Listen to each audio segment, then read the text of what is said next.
জানেন মুখ্যমন্ত্রী মমতা ব্যানার্জি 11 লক্ষ আবাস যোজনার ঘর দেওয়া ঘোষণা করেছেন।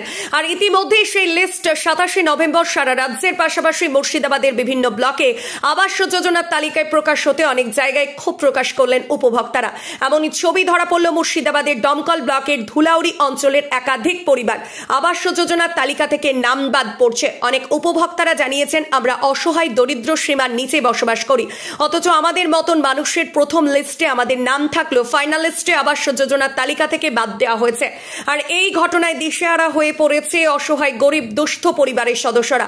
অনেক পরিবার তাদের পাকা বাড়ি থাকার সত্ত্বেও তারাই আবার আবাস যোজনার ঘর পাচ্ছেন। তারা ইতিমধ্যে দমকল বিডিও অফিসে দরখাস্ত জমা করেছেন এবং তাদেরকে দমকল বিডিও সাহেব আশ্বস্ত করেছেন সঠিক তদন্তকারীরা যারা ঘর পাওয়ার যোগ্য তারাই পাবেন, এই বার্তা দেন।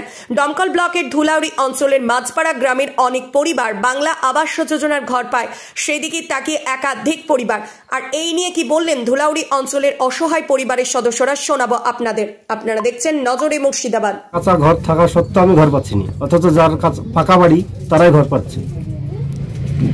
এর আগে কাউকে জানিয়েছেন কোথাও? এর আগে আমি টোল ফ্রি নাম্বারে মমতা ব্যানার্জি যে 377 লাস্টের নাম্বার, ওই নাম্বারে ফোন করেছিলেন, তো বলেছে যে ঘর যদি আসে তো আপনার নামটাই আগে আসবে, তাই বলেছে। দিয়ে এখন দেখা যাচ্ছে দুবার সার্ভে এসেছিল, আসার পরে আমার নাম্বারটা কাটা গেছে। কেন কাটা গিয়েছে? কেন কাটা গিয়েছে যেহেতু আমি জানছি না। আপনি কি করেন? আমি কি করি, দেশে খাটি বিদেশ খাটি, বাইরে কাজ করেন? হ্যাঁ। কি নাম আপনার? আমার নাম বিপুল মন্ডল। 2018 সালে না কয় সালে বেড়েছে আবাস যোজনা থেকে নাম এসেছিল। তখন নাম ছিল? হ্যাঁ, নাম ছিল। সে নাম কাটা গিয়েছে? হ্যাঁ। পরে আর সার্ভেতে আসেনি? না, 420 নম্বরে নাম ছিল। আমি টোল ফ্রি নাম্বারে ফোন করে বলেছি যে আমার এত নম্বরে ঘরের লিস্টে নাম আছে, তো বলেছে যে ঘর যখন দেওয়া হবে আপনাকে প্রথমে দেওয়া হবে। এখন পর্যন্ত ওই নাম্বার থেকে যদি ফোন করি তো বলে যে আপনার তো দরখাস্ত নেওয়া হয়েছে, তাই বলে। আচ্ছা, এই যে ঘরের লিস্টে নাম আসেনি সেটা অফিসে জানিয়েছেন? আর অফিসে আমি গত শুক্রবারে জানিয়েছি, দরখাস্ত দিয়েছি। কি বলেছে? কি বলেছে যে আবার যাবে, তাই বলেছে। সার্ভেতে আবার আসবে বলেছে।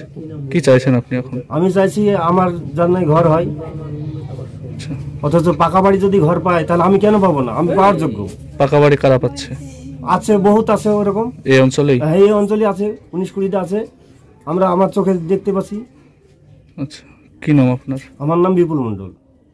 মেয়াতে মমতার হেলথ অফিসে আমি ফোন করি, একজনের নাম্বার দেয়, দিয়ে ফোন করার পর 3-4 দিন ফোন হয়েছিল।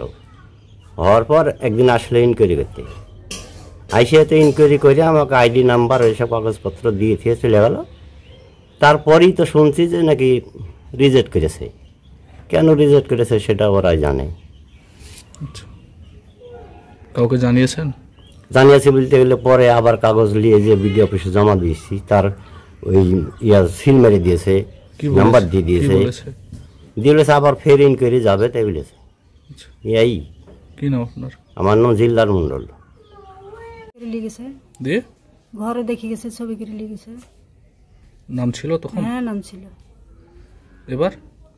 এবার আছে কিনা তো সব বললো কাটিয়ে দিয়েছে, তাই বললো, তার জন্য তো আবার হলো ডবল করে তো আমার বাড়ি লোক এসেছে, নাহলে তো আসতো না। তা আমার মতন লোকের ঘর কাটবে কেন? আমার তো ঘর তো পাকা ঘর নাই, আমার তো কাঁচা ঘর, তা আমার ঘর কাটবে কেন?